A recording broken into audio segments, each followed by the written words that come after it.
If you've ever felt frustrated because you understand productivity, you know the theories, you've watched the videos, read the books, maybe even written down your goals, and yet somehow, months or years later, nothing meaningful has changed, this video is for you.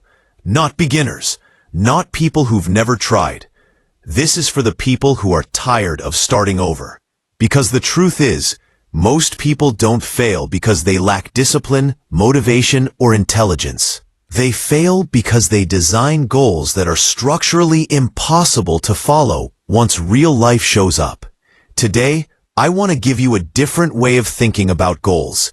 Not another motivational framework, not another habit hack, but a way to diagnose why your goals keep breaking down and how to rebuild them so they actually survive stress, boredom, distraction, and exhaustion. This isn't about doing more.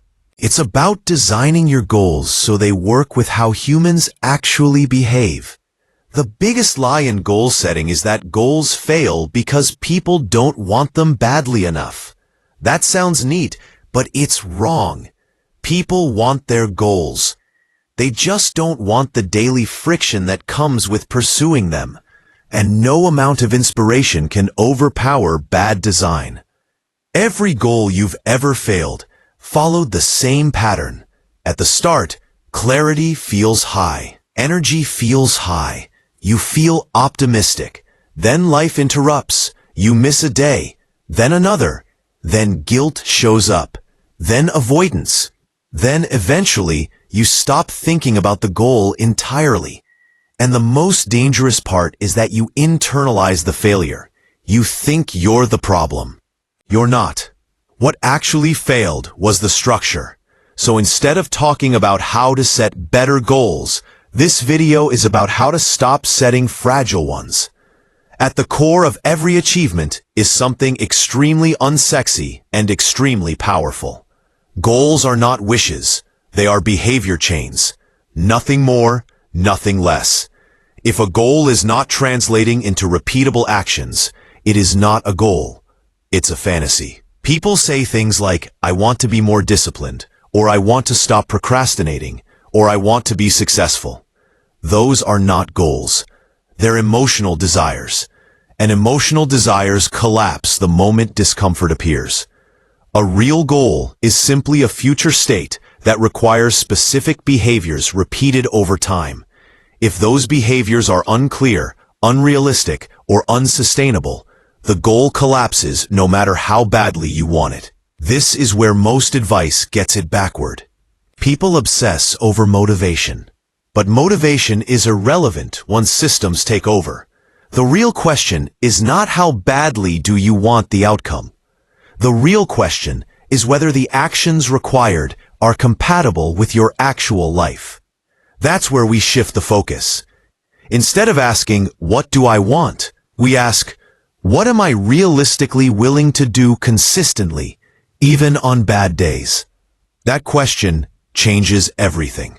Most goals are reverse engineered from fantasy. People imagine an ideal version of themselves and then design a plan that version could follow. But you don't live as that version. You live as you.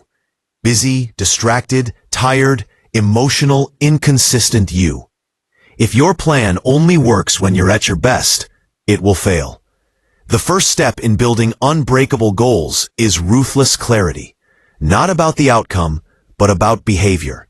Instead of vague goals, you define a concrete endpoint that can be measured. Not because numbers are magical, but because ambiguity creates avoidance. When a goal is fuzzy, your brain has nothing to aim at. It stalls. But clarity alone isn't enough. Plenty of people have clear goals and still quit. The second failure point is emotional relevance. If your reason for wanting the goal is shallow, borrowed, or based on pressure, you will abandon it the moment it competes with comfort. This is why should goals die quickly. Goals chosen because they sound impressive, responsible, or socially acceptable don't survive discomfort. The brain is very good at prioritizing immediate relief over abstract obligation.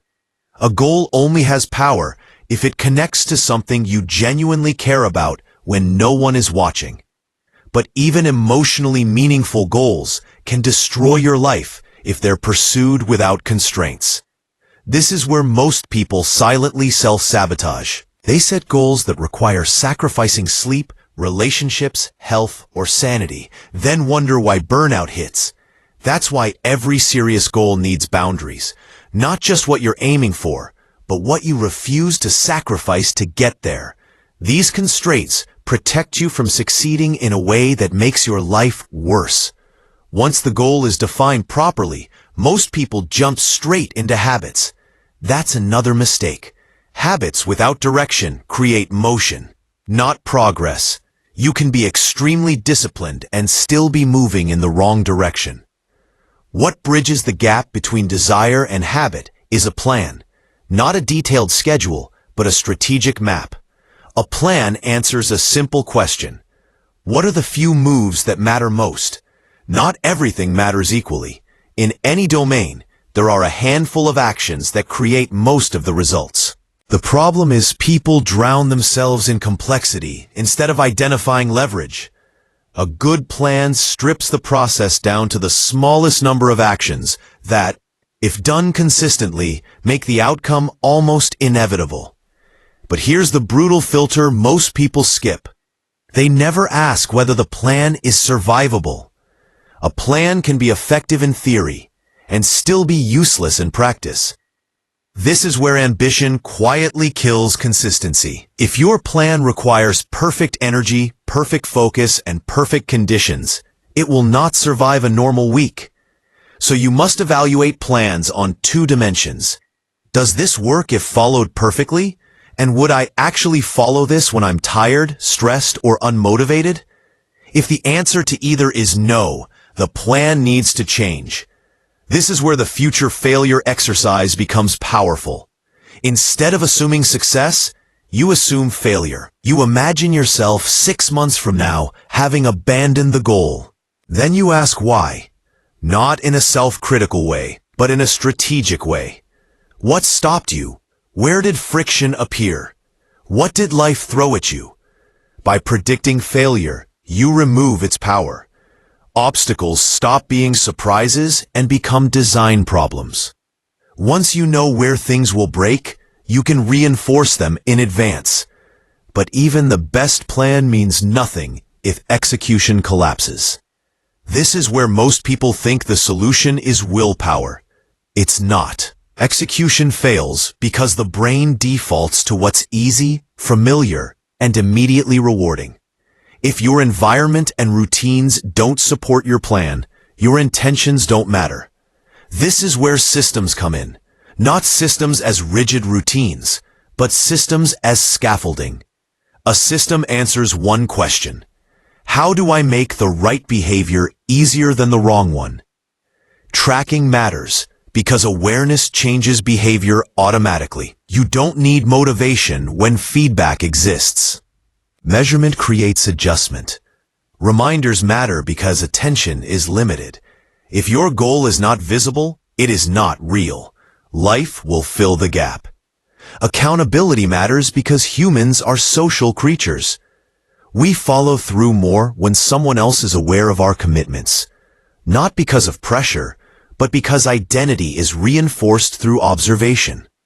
When these elements are in place, behavior becomes less about effort and more about momentum. And this is the final shift that changes everything.